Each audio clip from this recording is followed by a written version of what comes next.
Alright, hookah fans, how's it going? It's Chaz 1337 and JT. Hey guys. This is our first hookah review video. Just gonna give you the quick rundown on what we're smoking tonight. We've got some Tangiers Lucid Mimon.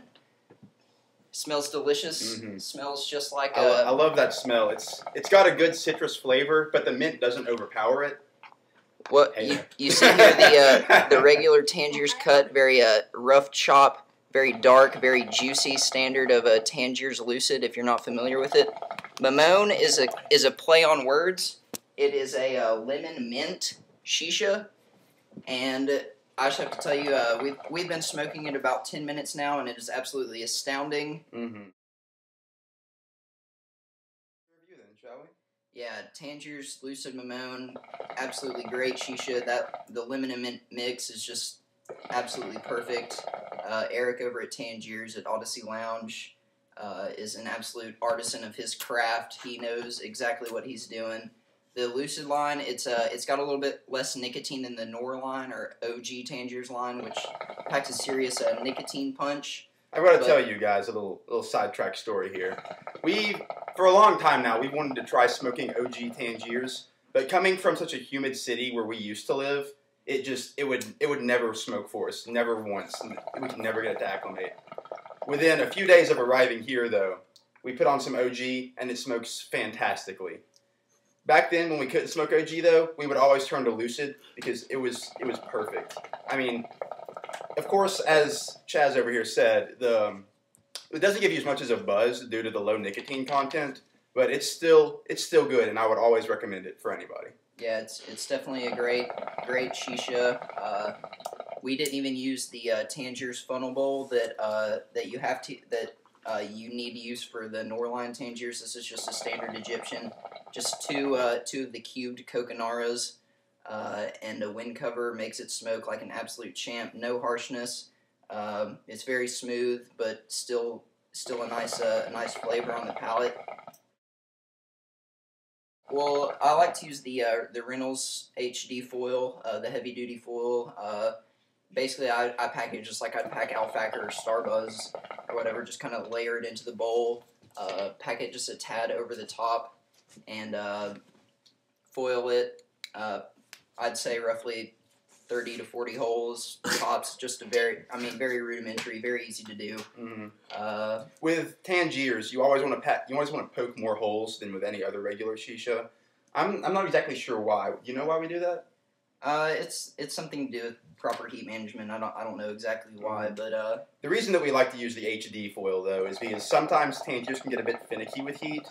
I mean, it's not too bad to deal with, but that heavy duty foil allows to keep more of a barrier between the shisha and the coals, providing for a more even heat distribution. You can see over here the way we've got the coals. You can see these coals right here. We've just got them set opposite on the bowl right here.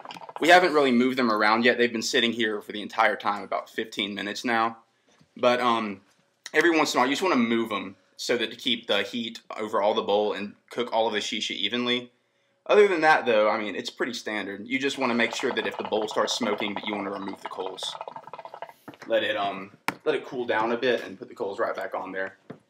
But yeah, as y'all can see, this is hidden like an absolute champ. These are chopper signaling clouds, as I like to say.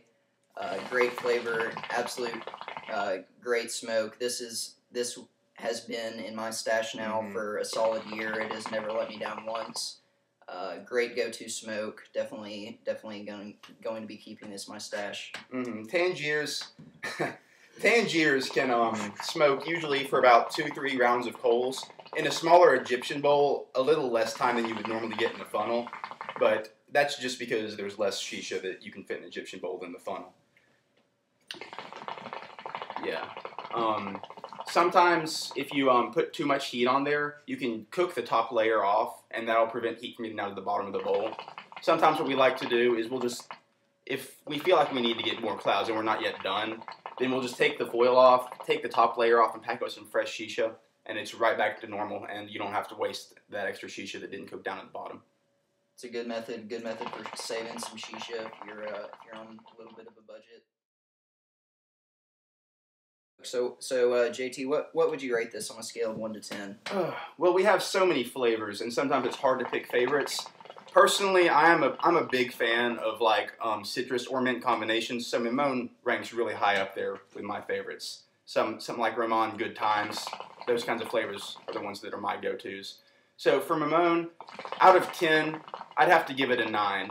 And if I was going to say any reason why I didn't give it a 10, it's just because I feel like the mint maybe could stand out a little bit more.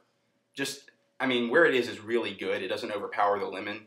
But some other flavors of the mint really stands out, and you can like it. How about you, Chaz? Let's see. I'm gonna stick with you and say a 9. Also, just the lack of buzz, which I kind of enjoy, the nice mellow buzz, and because this is a little bit lower nicotine. If you're a new smoker, it'll still probably give you a nice little buzz. But I'll deduct a point from that, and you kind of lose a little bit of the lemon flavor once the second round of coals goes down. Mm-hmm. But other than that, absolute great smoke. You will not be disappointed if you go with Tangiers Lucid Mimon. That is the truth. So, all right, guys. Well, we appreciate y'all coming over and watching our review. Hope you learned a little something today. And if you're looking for more information on if you're a beginner at hookah, just head on over to hookahforum.com. Little shameless plug. They have tips. They've got more reviews. They'll if you have any questions, they are a very helpful. Taught us everything we know. Yeah, they've been an invaluable resource to my hookah education, and I strongly suggest if you have any questions or anything, just want to get the rundown on what's going on in the hookah world right now, I'd say head over there. So, all right, guys. So for JT and Chaz 1337, signing off. Take care. Happy smoking.